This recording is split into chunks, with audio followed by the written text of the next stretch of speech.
Bismillahirrahmanirrahim. Welcome to today's lesson on venous drainage of the scalp. Venous drainage of the scalp is performed by 5 major veins: the supratrochlear vein, the supraorbital vein, the superficial temporal vein, posterior auricular vein, and finally the occipital vein. Now let's discuss them one by one. So first of all, the supratrochlear vein and the supraorbital veins, they unite at the medial margin of the orbit to form the facial vein. Now let's trace them on this diagram. This is the supratrochlear vein. This is the supraorbital vein. These two veins, they unite at the medial margin of the eye to form the facial vein. So basically they unite over here. Next is the superficial temporal vein. This is the superficial temporal vein,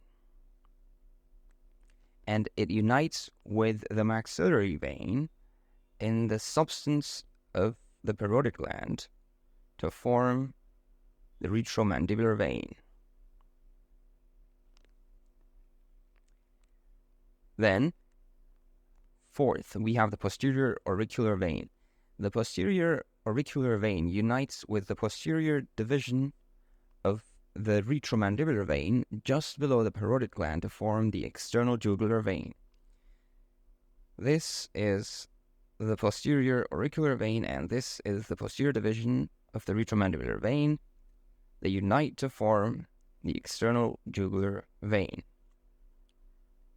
Finally, we have the occipital vein.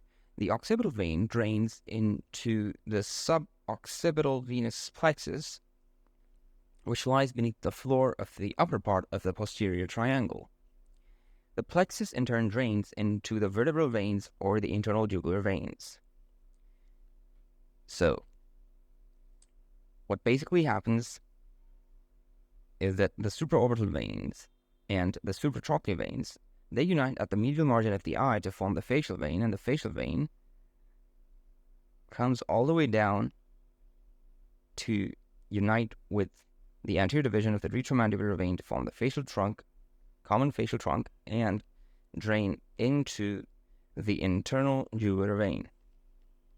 On the other hand, the superficial temporal vein unites with the maxillary vein, and then further it forms the retromandibular vein, the posterior division of the retromandibular vein, and the posterior auricular vein unite to form the external jugular vein. Alright, now let's summarize them.